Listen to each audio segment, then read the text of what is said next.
All right, the Trump Clown Show. See key witness, scorch Trump's allies' testimony. By former Trump lawyer Michael Cohen. He hosts the Mea Culpa podcast. He's the author of... Okay, now we got to play the Mea Culpa podcast banger before...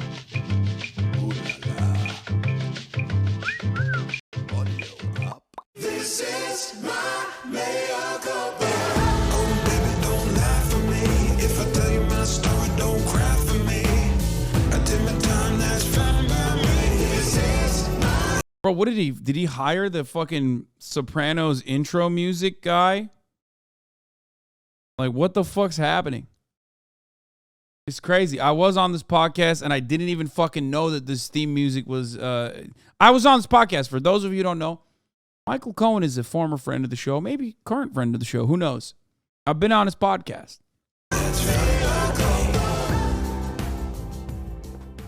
This is Michael Cohen, and you're listening to a special broadcast of the Mea Culpa podcast. Well, folks, it's all finally happening. For the first time in our nation's history, an American president is about to go down for paying hush money to a porn star. So booyah!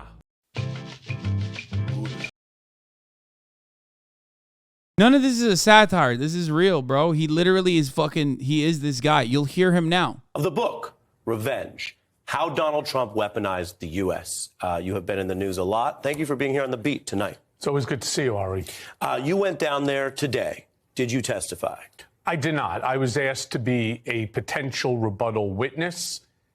The prosecutors determined that my rebuttal was not necessary, and so I was released. Not necessary today, according to them. Mr. Costello said several things. I'll start with a fairly narrow one. He sure did. He said a lot of things today. As a narrow matter, he asserted that he says you are testifying again on Wednesday. Is that true? Okay, so very much like most of everything that came out of his mouth, he lacks any sense of veracity here. There's no accuracy to his statement. I have not been asked to come back on Wednesday. And moreover, something that you would know as well. The prosecutors will not tell you if you are or you're not coming back. They just don't do that. They'll let you know at the last moment or at least the day before. So how he has this specific information just goes to show you he is exactly who he is. And that, of course, would be Rudy Giuliani's attorney. Yeah, and in this process, and I've reminded viewers, there is a... It's wild that, like, shit that the public should not know, Donald Trump is already aware of, and is, like, openly telling to the rest of the public. Like, these are... Like, a grand jury indictment is supposed to be, like, a private affair.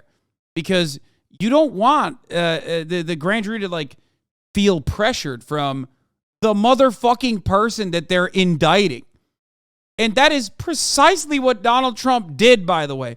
Remember when everyone was saying, oh, I can't believe Derek Chauvin, who is definitely a murderer, by the way, and is in prison now, was being, you know, the jury was being pressured by the media constantly covering this high-profile case, right?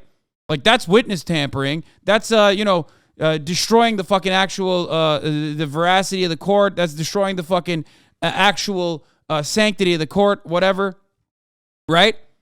Meanwhile, this kind of like actual fucking jury tampering is completely allowed because it's the president doing it, and there's nothing you can do on that. Possibility for someone who may be facing indictment to ask for people to go forward. So that may be the way that we're hearing from him. Do you know about any future testimony from yourself, him, or any other witnesses? Or at this point, you're just on standby? Right. So again, I wouldn't know about anybody else. Throughout this entire process, I didn't know who was coming in, nor would the prosecutors tell you. Yeah. I can tell you emphatically that I have not been asked to come back on Wednesday. Okay. As of this moment. When he says he was speaking with you and advising you, was he your lawyer at the time? No. In fact, there's so many things about his statement which is untrue. First and foremost, that I reached out to them. I didn't know Bob Costello from a hole in the wall. In fact, the senior partner of the firm, Jeffrey Citron, is the one who introduced us and said, we should speak. And so we set up a meeting. They came. I think either they brought me a retainer or they said they were sending one or a letter of engagement. I never signed it. He was never my lawyer. So he was not at that time your authorized lawyer. Then he says separately, you did, he says, waive attorney-client privilege. Is that true? That's another one. If in fact that I waived attorney-client privilege, I'd like to know when, how, where. I don't recall waiving anything, but again, this is I don't know what he's talking about. Did you sign anything when you were dealing with SDNY like that? Not that I recall, no. All right, let's play this part. Yeah. This is, and by the way, he's got his point. You get to respond. Let me play it, then you'll respond. Because he says, oh, this was, quote, stupid, etc. Let's listen. They notified me that Michael Cohen had executed a waiver of the attorney-client privilege for reasons I have no idea. Frankly, it was a very stupid move by Michael Cohen, because now we're able to tell the truth about what Michael Cohen was saying at any point in time starting in April of 2018. Dude, this is like liberal media react meta. Yeah. Is Cohen a leftist? Why did you go on his pod? I go on people who I disagree with all the time, and it was for the memes for the most part. I thought it was like funny. So that's why I wanted to get those materials that I gave to the U.S. Attorney's Office and sat for a 2-hour interview with them back in 2019, after which, you may have noticed, the Southern District of New York didn't do any business with Michael Cohen. There's a reason for that. He's totally unreliable. You get the benefit of responding. Yeah, so the reason the Southern District of New York didn't do anything with me is because of, just read Jeffrey Berman's book, and you already know the answer, that they were being pressured by Maine justice within which to do things. Bob Costello, if he was any more imaginary in the statements that are coming out of his mouth, he'd be a #1 New York Times best-selling fiction author. I don't know what he's talking about in terms of signing anything with the Southern District of New York. I'd like to see it. Now, if in fact that there was something that was signed, perfect. I will own the fact that I'm making a mistake, but I don't recall But you don't signing remember any. that. I do not. Not to mention, let's not forget, the Southern District on a Friday night contacted after meeting with my lawyer at the time, not him, he was never my lawyer, and told me that you have to come in on Monday and plead guilty, or we're filing an 80-page indictment that's going to include my wife. So I don't know when he's talking about this meeting that I had with the Southern District of New York. I would like to know the answer. Yeah, and you mentioned that, and this is something that, again, is worth responding to once. We're not going to be airing it over and over. But you and I know, as lawyers and the experience you've been in, there are people who face very serious pressure. That's why it's called pressure. And whether what they say under pressure is 100% true forever or a sense of their anxiety, I don't know. Here's what he said about that, because you're reminding folks that there was this idea that they were going to try to go after you and your family, et cetera. Here's what he said, and it includes, again, and I want to say this as respectfully as possible, because there are people who do have mental health challenges, or they do talk about suicide. That alone doesn't mean you're not reliable in a case. But this is the allegation he makes. April of 2018, April 17th, I believe, we met with Michael Cohen for the first time at the Regency Hotel at his request. Michael was in a manic state.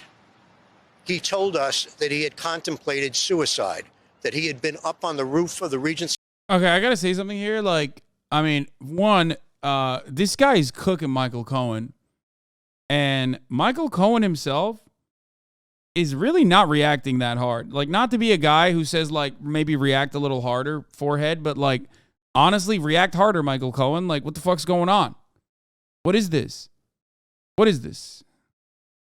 I mean, there's an art to this. MSNBC is trying to do what I do, okay? And quite frankly, it's not working, okay?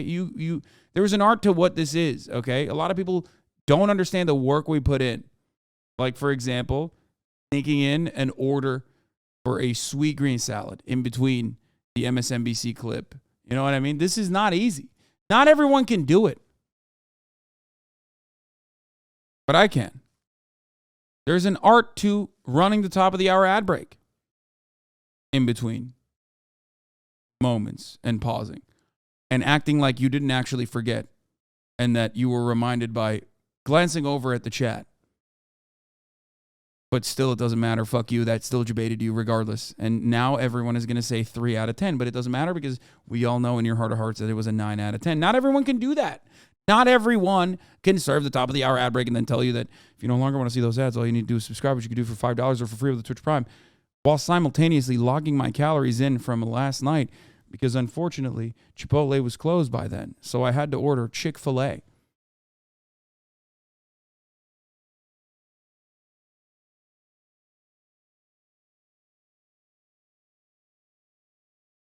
Homophobic chicken. That's right. I had that. I fucking had that shit, dude. Straight up. I'll say it. I'll admit it. I had some homophobic ass chicken last night, and quite frankly, God. Want to know where I had that homophobic chicken? In the motherfucking bathtub, sitting in Epsom salt. Sauce, Chick-fil-A and Polynesian, you know it. Very confused MB, thank you for the 5 gifted subs.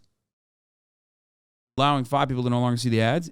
Infinite Ryman, not Infantryman. Thank you for the 5 gifted subs, allowing 5 people to no longer see the ads as well. Oh, chicken in the bathtub is slutty. I am the biggest slut. Hotel the weekend before, seriously considering jumping off because he couldn't face the enormity of the legal problems he knew were coming his way.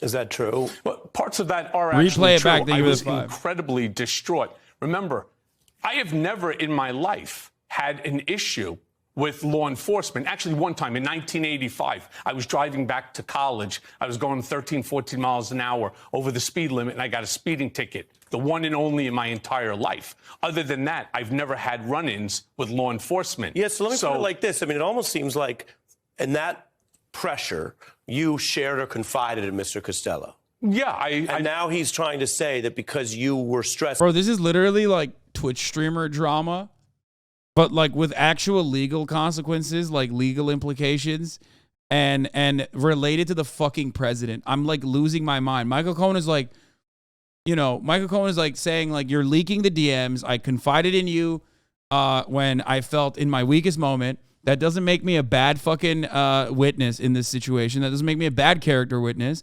That also is really fucked up. And not only that, but also, can you give facts for once? Like, can you, instead of, you know, claiming that I did something, can you show me the proof of where I actually waived my attorney-client privilege? So that,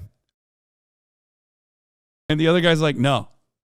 And I think we can all, everyone could, you know, judge not lest you be judged first, but people get stressed out. He seems to be trying to use that against the rest of your story. Is that fair? No, it's not. In fact, it's a typical Donald J. Trump play out of the playbook. Figure out how you're going to muddy the water as best as you possibly can. Denigrate the person, disparage them. They did the same thing to Cassidy Hutchinson. They did the same thing to anyone and everyone that is for the truth. And the beauty that I have is I have facts, I have truth, I have the documentation. Let me rephrase that. The district attorney has the documentation in order to validate every single statement that I've made and to basically dispel anything that Bob Costello has to say, which is probably, again, why they didn't need me for rebuttal. My last question on Mr. Costello's approach, and then I have another factual piece. When you watch that, what does it make you think of him?